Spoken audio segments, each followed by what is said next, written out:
The Day After program will consider 5 global challenges that COVID-19 has brought to the forefront of public debate.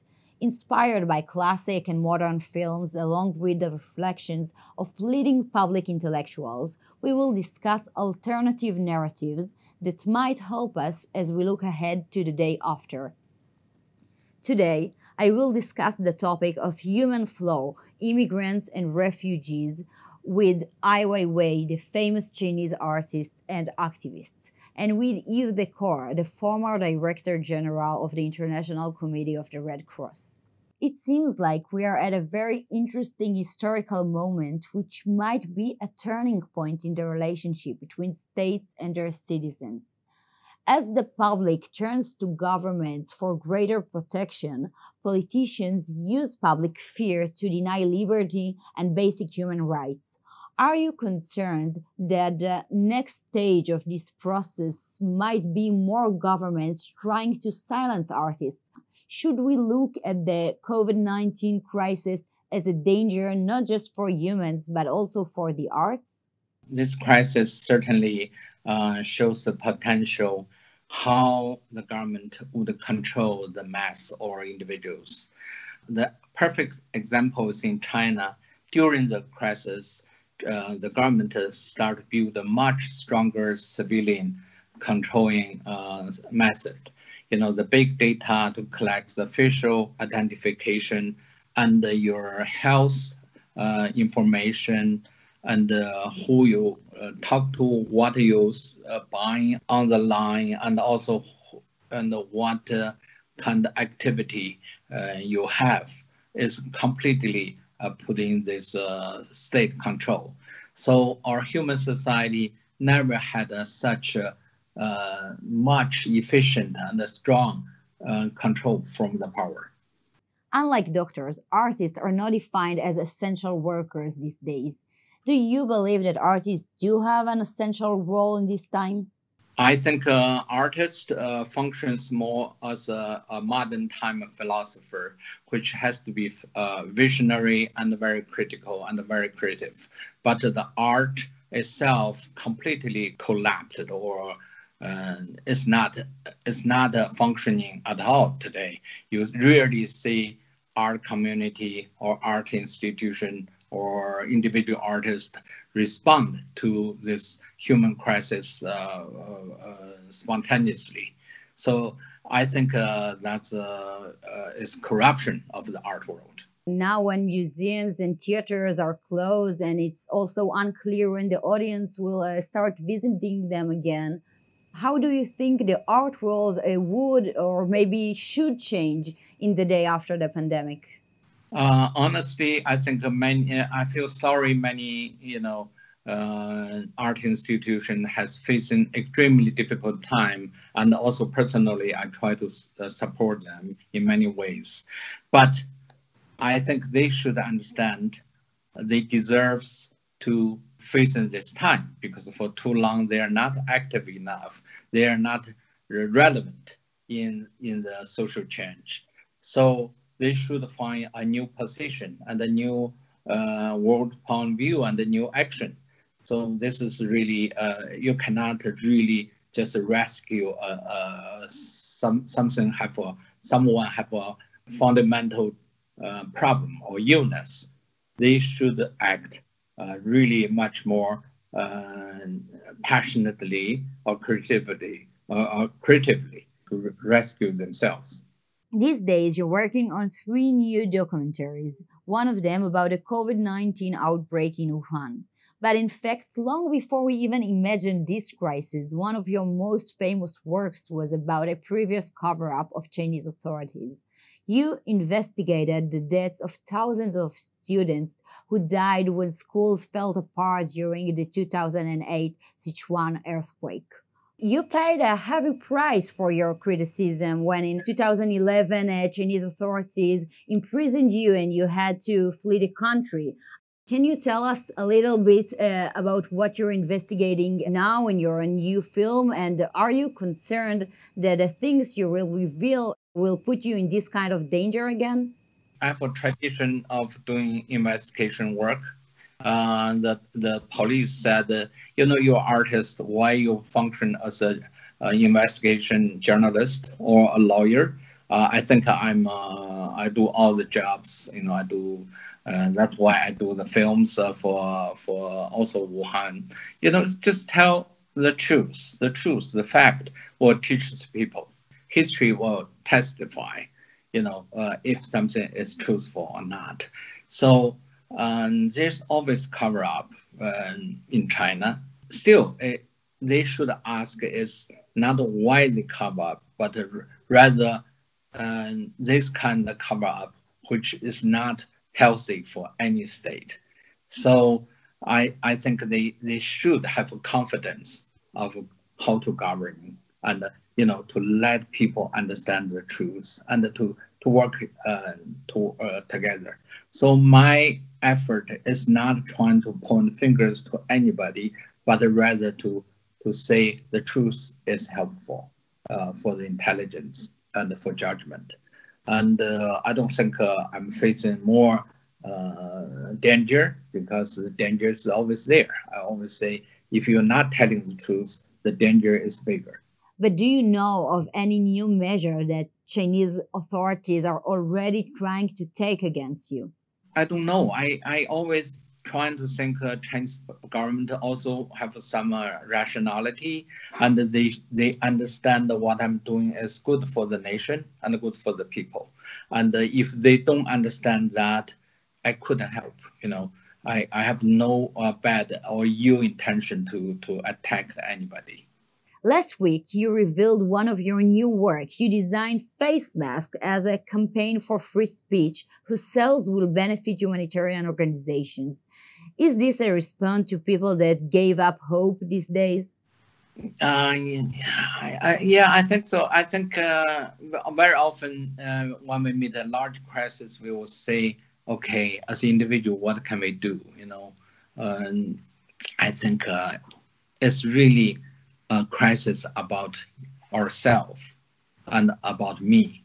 So if I don't do anything, I think that means I totally give up. That's not a good sign for life. And so I always trying to initiate some kind of communication and trying to help the people who is on the front line in defending human dignity. So that's why we started selling those masks. We raised over $1 million for those organizations. It's not much, but it's sweet. For the people in desperate situation, they realize there's a support. In 2017, you made a film, Human Flow, that our viewers will watch later, on the refugee crisis. Over the past 3 years, the numbers of statusless people only increased, and it's expected to rise even further because of the climate change. If you were making the movie today, what would you film? What do you think is the next chapter in refugee crisis? Yeah, in the 2017, the human flow, that time is only 70 million refugees worldwide. Now we can easily say it's over 100 million. And due to many issues, climate change, famine, and geo warfares. And also after coronavirus, I'm saying after, we don't even know when it will be after. You say the Brazil and Mexico, the number is still very high. So we can say after this globalization, and finally we have to pay the debts and the cost of the fast developing and the huge cooperative gaining, and a lot of people been living underpaid or lost their job. So that's what happens in the United States. When we say the grass is very dry, once they catch the fire, it starts burning. It's not just about a racial problem. It's a total problem. You often say that the raw material of your work is reality itself. I can very much relate to this statement. Recently, I directed a play in which African asylum seekers played Israeli parliament members who wanted to deport them. The text was a real protocol from the parliament meeting, and the goal was to put Israelis in asylum seekers' shoes and vice versa. But I often wonder, is there still a demand for art that is not pleasant? Don't people prefer that art will make them forget rather than think? Traditionally, or for a long time, people only see art as a part of the beauty. So the beauty is about part of the decorative. So I see art is about consciousness, inspiration, and to build up human emotions, to realize who we are, and how to share our, our inspiration to others, to support the other life. So there's always argument politically and artistically. Do you believe art can still change people's values in a world where social medias don't let us even expose to people with other opinions? Art functions more like a virus. It seems doesn't have a function. Viruses doesn't even have a life, but it always have to attach to a normal so-called shells or healthy shells. So every of our human are really rooted in our spirit. Art is helping us to understand who we are, and that helps us to change ourselves. But the human society are really a group of individuals.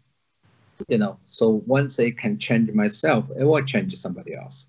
One of your new documentaries will be about a recent protest in Hong Kong. Do you believe that the newly passed national security law is the end of the semi-autonomous city? The newly passed so-called Chinese national security law, if it's being applied to Hong Kong, that will be like a last nails for the coffin.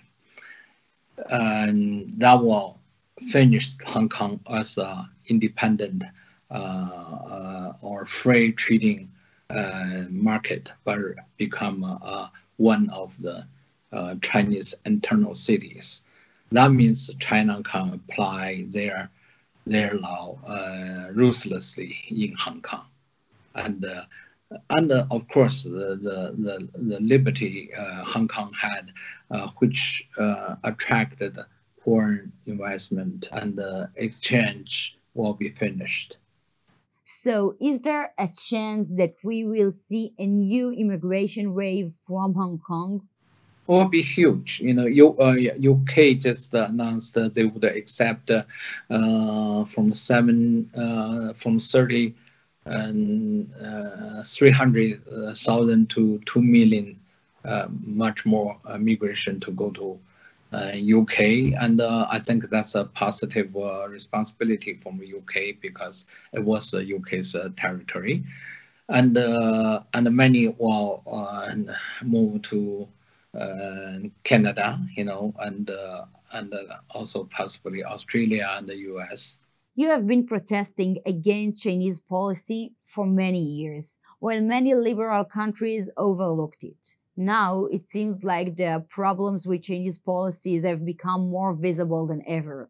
The world can't ignore the fact that if Chinese government had been more transparent about COVID-19 outbreak, many lives could have been saved. Do you think that the West has woken up too late and is still too soft about Chinese government? But the problem with China is they never had a political reform. They always believe this is the most efficient way, to have this kind of authoritarian state.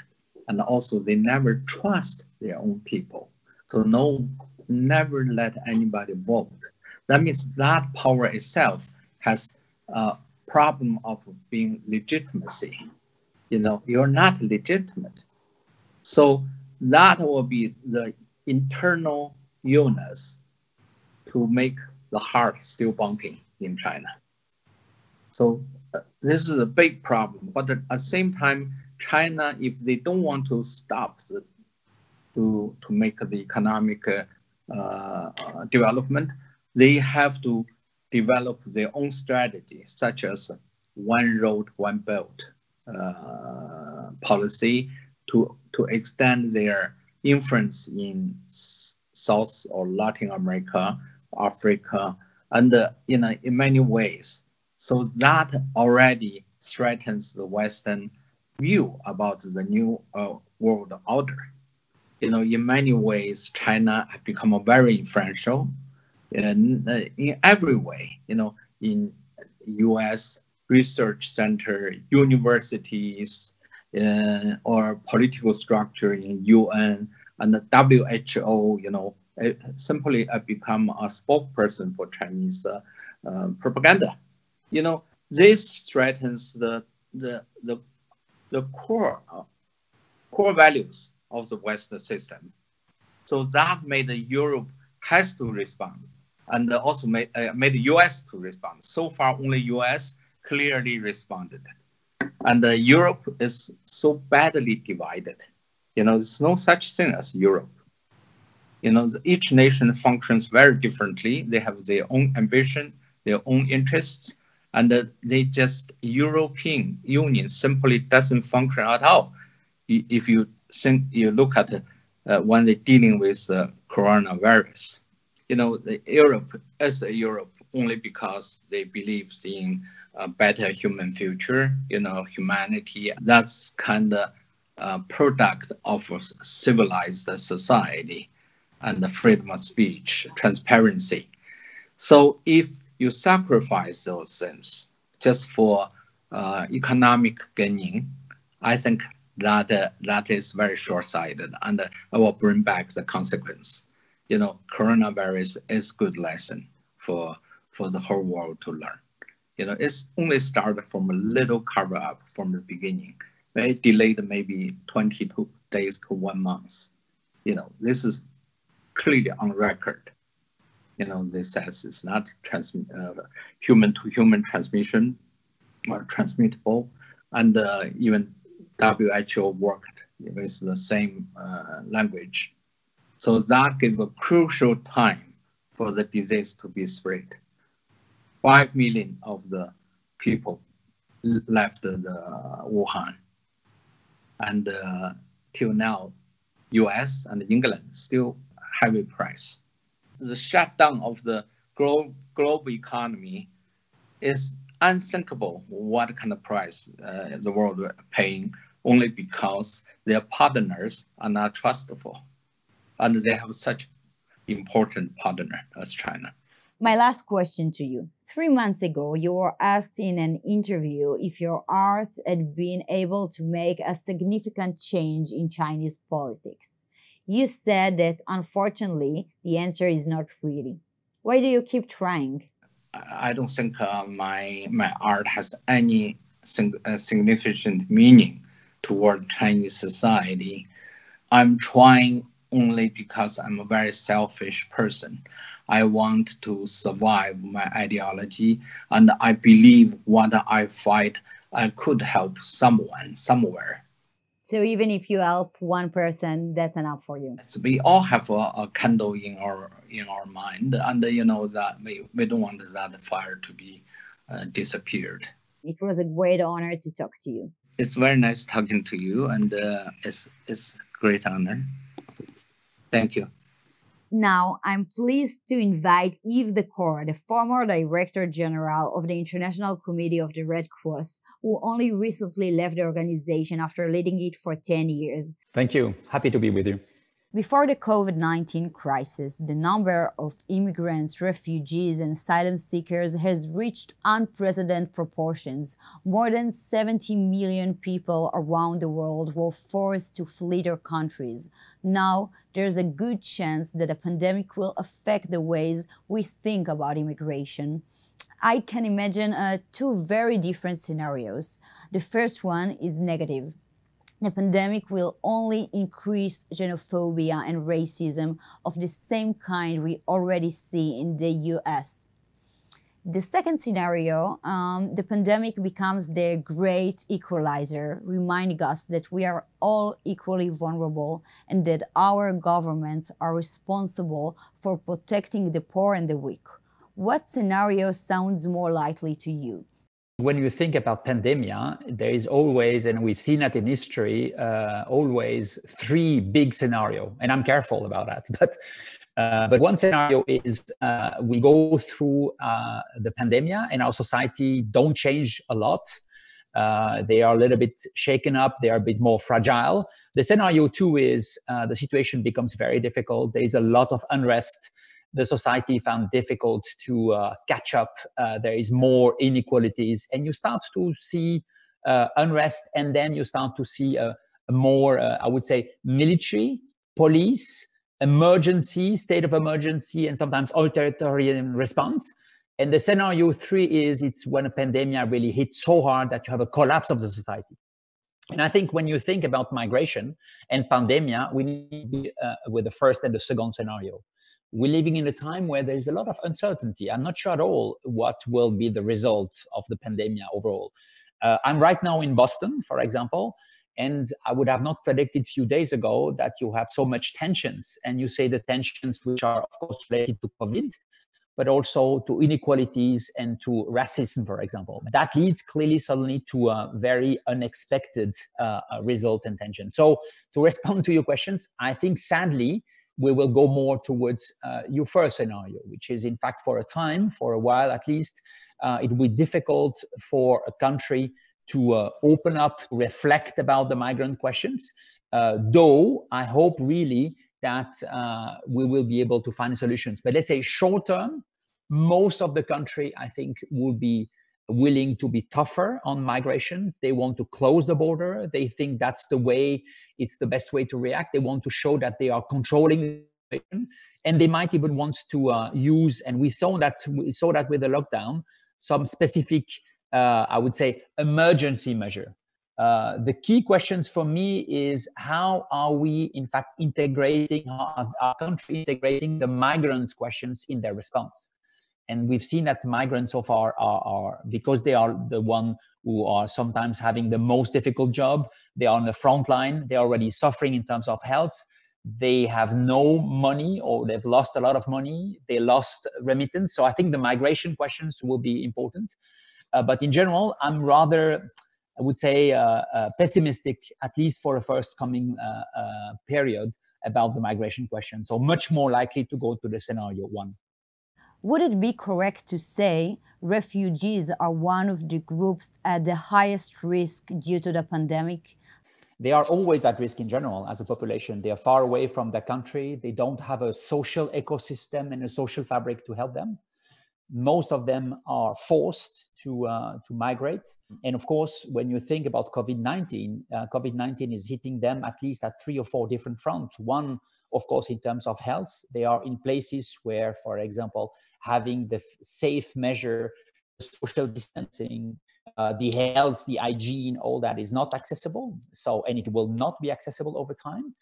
We also know that for them, in terms of being able to have remittance, to have the money, the resources from their family, or to give the resource to their family will diminish.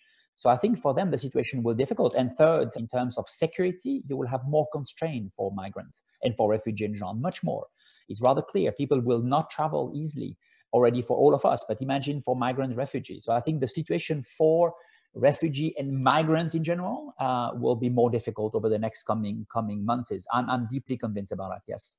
In April, President Trump announced his intention to suspend immigration to the U.S. Do you think this announcement would affect other leaders, and if so, how? I think there are numbers of announcements which are of a political nature, and I've seen that in migration in general. A lot of country, by the way, not just the United States of America, a lot of country around the world. I'm thinking about Australia, for example, Denmark, to take 3 countries completely different. They are using also communication and announcements as a way to manage migrants, as a way to make sure that migrants will not come, or at least to try to contain migrants.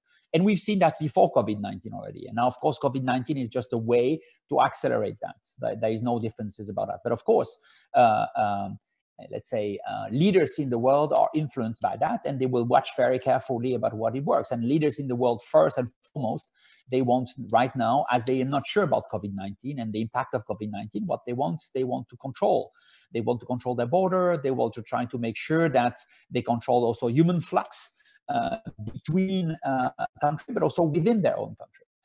So you will see more announcement around that. And I think it will be very difficult for, again, the weakest people, if you want, or the people the most vulnerable, the people who have no document, who have no money, who are very, very weak. Of course, they will be the first one to suffer. Absolutely. President Trump also announced ending the U.S. relationship with the World Health Organization. Do you think that international humanitarian organizations will regularly be under this kind of attack? I think the first element for me is at the time where we need to have a strong collaboration. And I think if there's one thing we've learned with COVID-19, if we need it, is that we are one world, connected.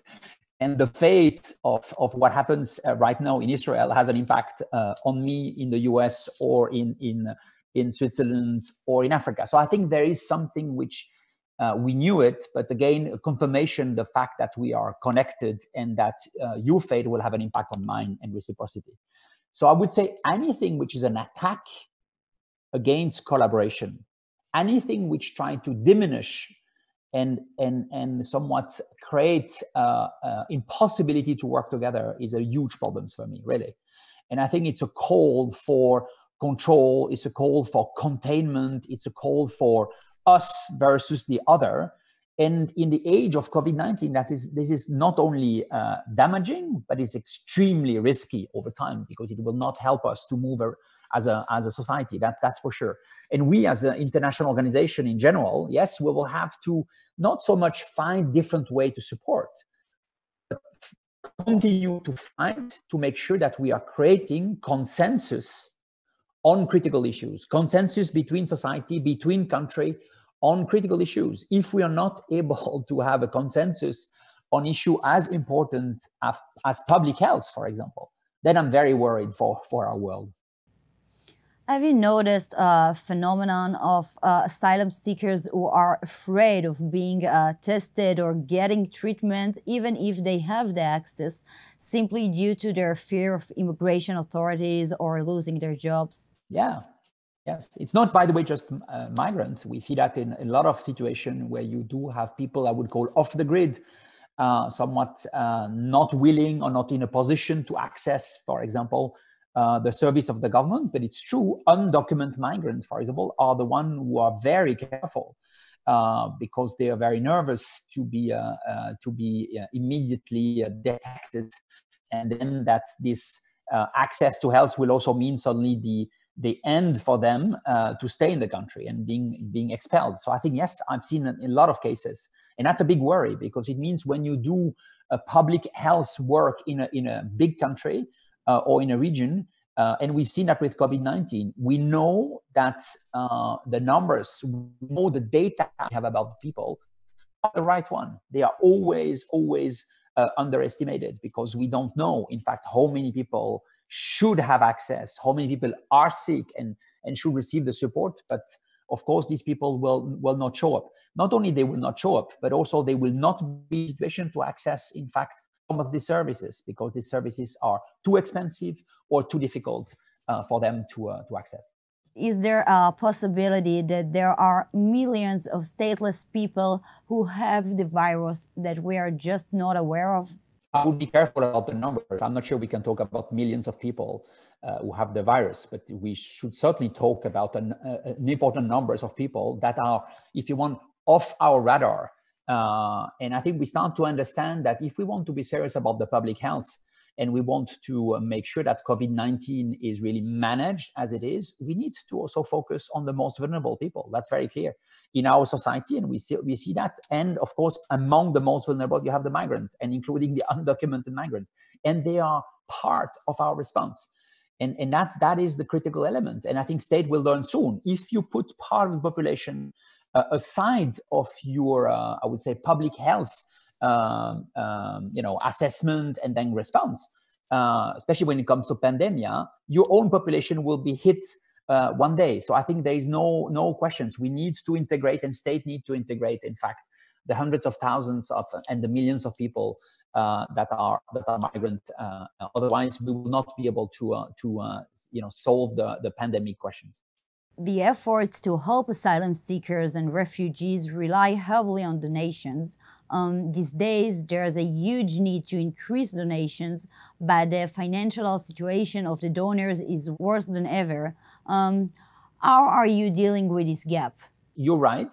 There is a real risk over time that the funding going towards, in fact, helping refugee and helping migrants will dry. Or let's say any funding which will not be somewhat tag COVID-19 or be perceived as in relationship with COVID-19 might dry, and I think might be reprioritized. So far, I feel this is not the case. We've been able to somewhat maintain support to refugee around the world. But yes, the tendency is absolutely there, and I think I'm worried about this trend. I'm worried also because I think it's not just state again, but it's the ecosystem of also, as I mentioned, host community, but also NGOs. A lot of local NGOs plays a super important role, and they might be the first one hit by, in fact, the lack of funding when it comes to anything but COVID-19. Let's focus on the challenges in this area for a moment. What are your main concerns in the West Bank and Gaza today and in the near future?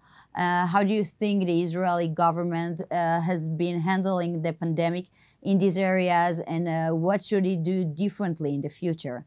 I think we do have objectively two issues. One is you do have an objectively one part of the population, and I'm thinking about Gaza and specifically, which is in a situation of high risk on paper, and I think in reality also, which is, a high level of density, low level of health access, and being in fact contained in a very specific territory. So far as we know, COVID-19 is a problem, is an issue, but has maybe not hit as hard we were somewhat worried about. But I would be very, very careful about being able to look at the COVID-19 questions when it comes to a territory like Gaza. Super important. And it is a responsibility also of the Israeli authorities. They have a responsibility over this territory as well when it comes to international law. So I think they need to look into that very carefully. I think the other issue for me is the impact of COVID-19 over time. So it's not just the public health, but of course it's the social impact, it's the political impact, it's the economical impact. And we know that Israel and the region is directly affected also by that. And I think I really hope that we'll be in a situation where there will be a reflections about, how do we make sure that there is the employment, but also how do we make sure that we have the social fabric working? And here again, Israel has a responsibility towards its citizens, but also towards, in fact, Palestinian. So they will need to really sit down and find some solutions over time. And the solution can't just be a security solution. The last subject I wanted to discuss is the complex relationship between climate change, migration, and COVID-19. Crossing international borders may sound like a faraway dream nowadays, but in the long run, borders will not stay closed forever. Even before the outbreak, experts estimated that by 2050, the number of climate change migrants would reach between 200 million and 1 billion. How do you think the pandemic might affect that? Will it increase these numbers or speed the process? I think, first of all, I believe the experts are really right. I know it's always difficult to do expertise when it comes to numbers, but if you look at the numbers of people located, for example, in cities which will be below the surface of water of sea, if you see about what will happen to sea, I think, yes, we have to expect a lot of people moving, and which will create a lot of pressure within some of the state, but between states. Yes, I'm totally convinced that we will at least see 300, 400, 500 million people moving, without any doubt, over the next coming decade. I think what COVID-19 helped us to understand is, A, we will see more of pandemia. So COVID-19 will, I hope, being treated and dealt with, but we will see more. I think it's rather clear. One thing we see with climate change right now is with the temperature going up, there starts to see clear evidence that there is also more, in fact, transmissions from of diseases from animals to human beings. That's all clear. We see that now. We know also the fact that we have so much change in terms of urbanization, that human beings have been closer to the animals are closer to the human beings. So I think these questions will be with us. So I think we will see more pandemia happening. And again, what my concern is that state sometimes will be willing to define more specifically who is us in my own community, who has the right to live in this territory, whereas I believe we will have to define a much more complex us, which is to allow that a much more fluid migration. There is no choices. We will have to have also common discussion. So my hope, what I really believe is we need to have global conversation, much more direct about the migration questions. We all, in most of society, needs migrants. At the same time, we need to define how many migrants, what does that mean? What are their rights? What is the social contract between people coming in my country? What do I want them to do or not? I think there are a number of super important questions that can't be let only managed through security or through humanitarian. This is a time where we need to be able to discuss, I would say, human flux, if you want, and what does that mean for our state, for our cities, and our social contract. And that needs to be discussed at all the level. I would say certainly at the local level, but also at the global level. That are really discussions. And you're right.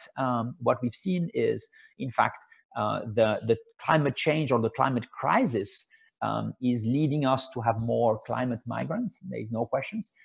But at the same time, will also impact us when it comes to work, to our social fabric. So it is creating a vicious circle, which means we will have clearly more migrants. And then the pandemic help us to understand that we can't define and contain, that through a very specific angles. We need to have a much more broader view, and then being able to incentivize collaboration. That will be the only way to manage. Otherwise, we will again go into a much more tense period, and I think a period where we will see more conflict and more violence between communities and possibly between countries. So you think that we will might witness a problem of governments refusing to give refugee status as a result of climate change or public health concerns? Yes, absolutely. It's already the case. I mean, you don't have to wait a crisis to see that happening. You have a lot of countries which have decided not at all to welcome any person, whatever the status. Refugee, migrants, forced migration, whatever. I don't want to have anybody on my territory. We've seen that, and the trend is rather heavy. So I think the key questions for me would be, what are the incentives? How do we accompany states to be able to somewhat deal with the migration questions and being able to welcome migrants? But again, I want to insist, this solidarity, if you want, needs to be organized, and we need to discuss about the social contract. Otherwise, a lot of states will continue to find only one response, which is close the border, contain, and hope that the migrants will go somewhere else. Thank you so much, Mr. Daakour. It was a pleasure to talk to you. Thank you. All the best to you.